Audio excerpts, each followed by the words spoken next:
For the first time in history, people and machinery are working together, realizing a dream. A uniting force that knows no geographical boundaries without regard to race, creed, or color. A new era where communication truly brings people together. This is the dawn of the net. Want to know how it works? Click here to begin your journey into the net. Now, exactly what happened when you clicked on that link? You started a flow of information. This information travels down into your own personal mailroom, where Mr. IP packages it, labels it, and sends it on its way. Each packet is limited in its size. The mailroom must decide how to divide the information and how to package it. Now, the package needs a label containing important information, such as sender's address, receiver's address, and the type of packet it is.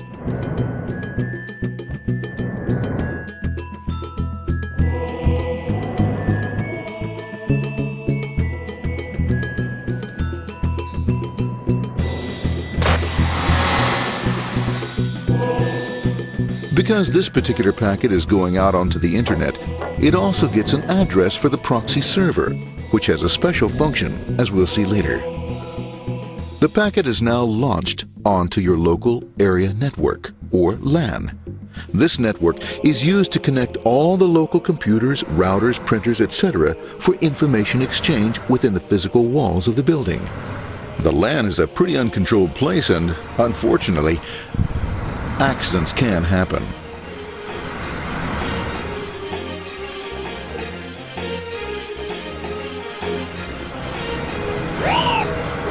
The highway of the LAN is packed with all types of information.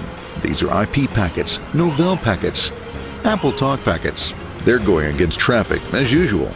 The local router reads the address and, if necessary, lifts the packet onto another network. The router, a symbol of control in a seemingly disorganized world. Whoops, sorry about that. Well, let's go with this one here, this one here. Well, this one goes here, this one goes here. I don't like this one. Let's go with this one, this one goes here. I'll go with this left, let's go with this one here. Another channel here. Let's put that one here. Another one there. Let's put that one here. There he is, systematic, uncaring, methodical, conservative, and sometimes not quite up to speed. Sorry. But at least he is exact, for the most part. That's the one goes there, that one goes there, that one goes there, that one goes there, and this one goes there. Well, another one goes there, that goes there. He's behind him, let's go there, that goes there, there. He goes there, let's put that one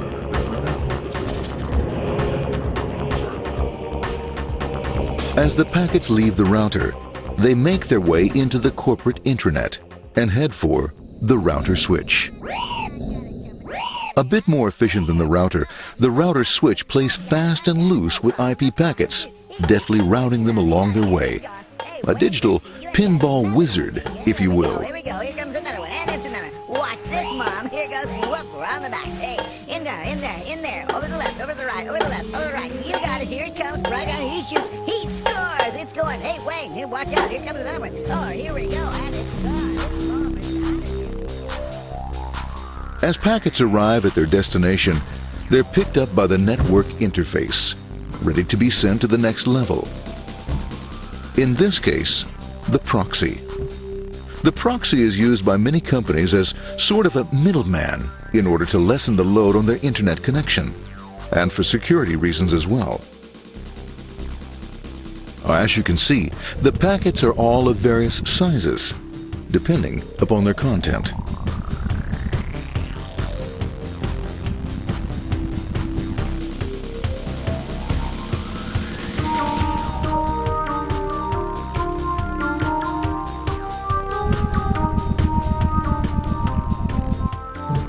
The proxy opens the packet and looks for the web address, or URL.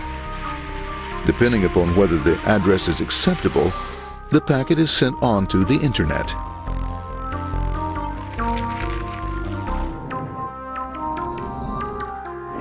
There are, however, some addresses which do not meet with the approval of the proxy, that is to say, corporate or management guidelines. these are summarily dealt with. We'll have none of that. For those who make it, it's on the road again.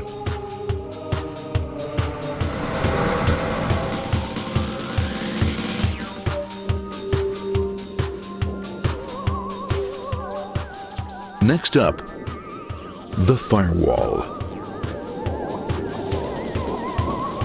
The corporate firewall serves two purposes. It prevents some rather nasty things from the internet from coming into the intranet, and it can also prevent sensitive corporate information from being sent out onto the internet. Once through the firewall, a router picks up the packet and places it onto a much narrower road, or bandwidth, as we say. Obviously, the road is not broad enough to take them all. Now you might wonder what happens to all those packets which don't make it along the way. Well, when Mr. IP doesn't receive an acknowledgement that a packet has been received in due time, he simply sends a replacement packet. We are now ready to enter the world of the Internet. A spider web of interconnected networks which span our entire globe. Here, routers and switches establish links between networks. Now, the net is an entirely different environment than you'll find within the protected walls of your LAN. Out here, it's the Wild West. Plenty of space, plenty of opportunities, plenty of things to explore and places to go. Thanks to very little control and regulation, new ideas find fertile soil to push the envelope of their possibilities. But because of this freedom, certain dangers also lurk. You'll never know when you'll meet the dreaded ping of death. A special version of a normal request ping, which some idiot thought up to mess up unsuspecting hosts. The paths our packets take may be via satellite, telephone lines, wireless, or even transoceanic cable.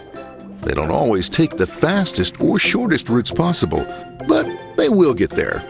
Eventually. Maybe that's why it's sometimes called the worldwide wait. But when everything is working smoothly, you can circumvent the globe 5 times over at the drop of a hat. Literally. And all for the cost of a local call or less. Near the end of our destination, we'll find another firewall.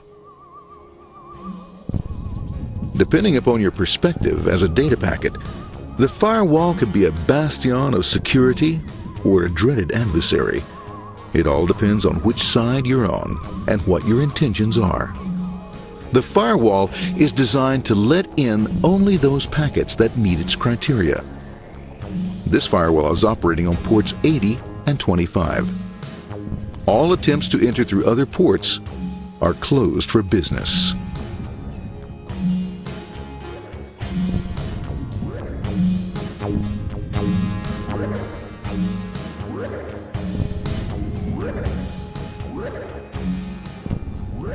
Port 25 is used for mail packets, while Port 80 is the entrance for packets from the Internet to the web server. Inside the firewall, packets are screened more thoroughly. Some packets make it easily through customs, while others look just a bit dubious. Now, the firewall officer is not easily fooled, such as when this ping of death packet tries to disguise itself as a normal ping packet. It's okay, go on, it's okay, no problem. Have a nice day, be out of here, bye. For those packets lucky enough to make it this far, the journey is almost over. It's just a lineup on the interface to be taken up into the web server. Nowadays, a web server can run on many things, from a mainframe to a webcam to the computer on your desk, or why not your refrigerator?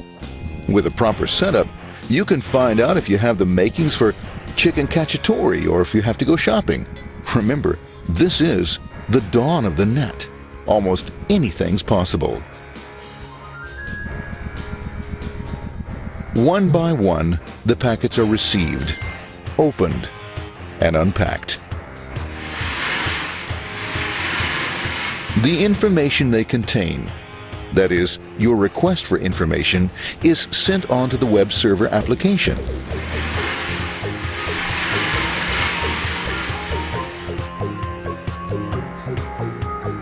The packet itself is recycled, ready to be used again, and filled with your requested information.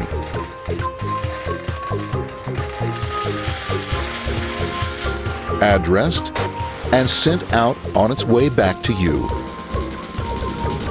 Back past the firewall, routers, and on through to the internet. Back through your corporate firewall.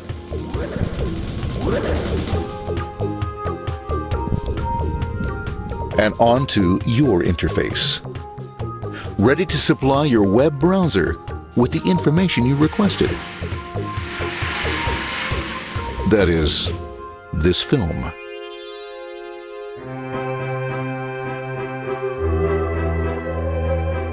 Pleased with their efforts and trusting in a better world, our trusty data packets ride off blissfully into the sunset of another day, knowing fully they have served their masters well.